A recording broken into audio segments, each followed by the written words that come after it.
ပေါ်ရန်ကတူတူလေးနဲ့နွားနို့တာကူပြင်လေးလှုပ်ရှားမှာဖြစ်ပါတယ်။ဦးနို့တာကူပြင်လောက်တော့အမြင်မလှဘူးပေါ့နော်။အရင်ဦးဆုံးရေနည်းနည်းလေးကို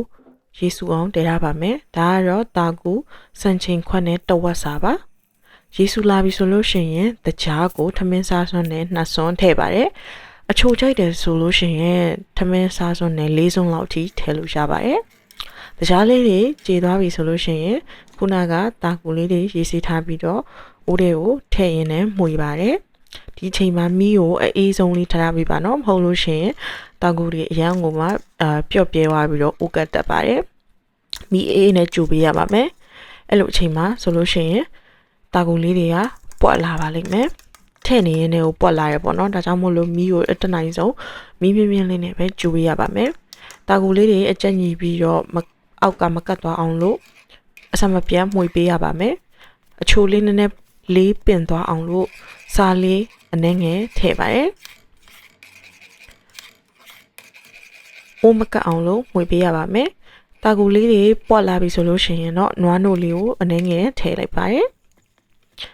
နွားနို့ကရေခဲတက်တာတွေကထုတ်လာတာဆိုတော့လေအရင်အေးနေရဖြစ်တဲ့အတွက်ကြောင့်မို့လို့နည်းနည်းလေး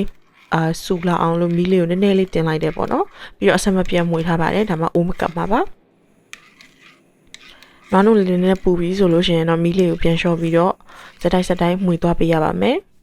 တာကူလေးတွေအခုလိုမျိုးပြန်ပြီးတော့စူပွက်လာပြီးဒီအနေထားရောက်ပြီးဆိုလို့ရှိရင်တော့မီးပေးလိုက်လို့ရပါပြီရှင်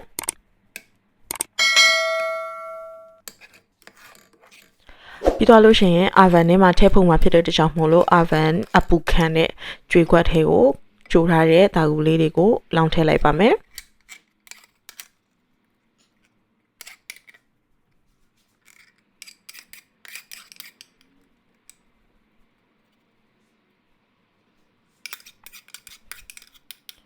ပြီးတော့လို့ရှိရင်အိုးအလွတ်တစ်လုံးထဲမှာနွားနို့900 ml လောက်ကိုလည်းကြိုပေးပါမယ်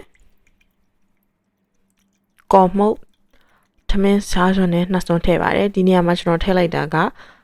ပြောင်းကော်မှုတ်အိမ်မှာမရှိလို့အာလူးကော်မှုတ်ကိုပေါ့နော်အစားထိုးပြီးတုံးလိုက်တာပါပြောင်းကော်မှုတ်မရှိလို့အာလူးကော်မှုတ်ကိုအစားထိုးပြီးတော့တုံးတာကတိတ်တော့အဆင်မပြေဘူးလို့ထင်တယ်ပေါ့နော်ပြောင်းကော်မှုတ်ထပ်စားလို့ရှိရင်အာလူးကနည်းနည်းပို့ပြီးတော့ပြစ်တယ်လို့ထင်ရတယ်ပေါ့နော်ဆိုတော့အာလူးကော်မှုတ်တုံးရင်တော့ရှော့ပြီးတော့ထည့်ပေါ့နော်နှစ်စွန်းအစားတစ်စွန်းလောက်ပဲထည့်ပါ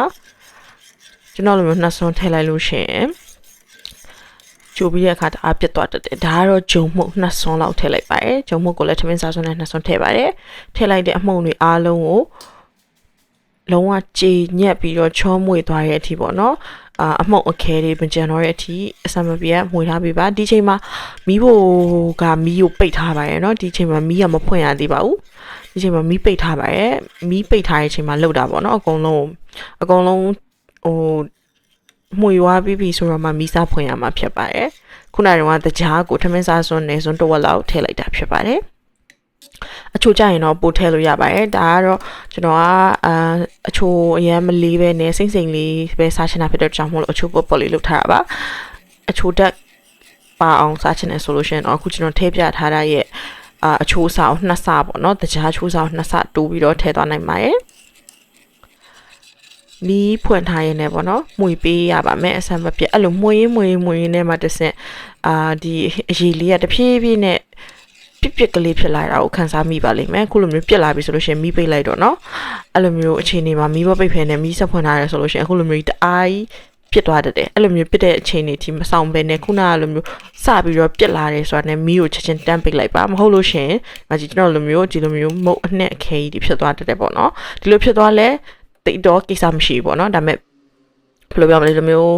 ထည့်ရတာဘာညာမှာနည်းနည်းဟိုဖြစ်တတ်တဲ့အရေးလေးဆက်ကြံနေဆိုလို့ရှိရင်တော့တွန်ထည့်လို့ကောင်းတယ်ပေါ့ဒီလိုမျိုးခဲွားတဲ့ခါကျတော့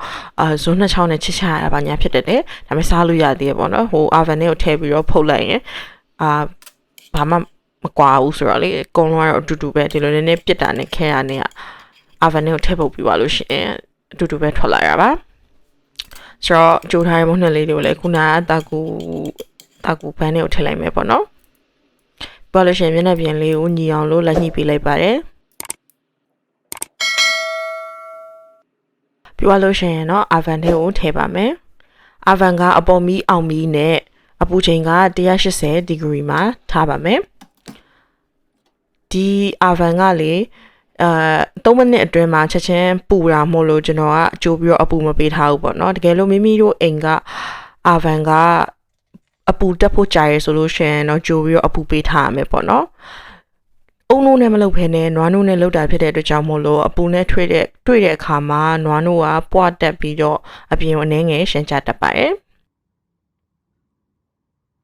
ဒါလေးကတော့2နာရီအေးခံပြီးတော့ရလာတဲ့အနေအထားလေးပါ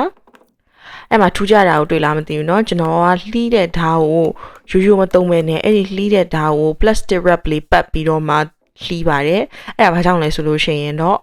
အဲ့လိုမျိုး plastic wrap နဲ့ပတ်ပြီးတော့လှီးတဲ့အခါမှာဆိုလို့ရှိရင်မုတ်သားနဲ့ဓာတ်နဲ့ကတ်ပြီးတော့ဖျူဖျဲတွေမဖြစ်သွားတော့ဘဲနဲ့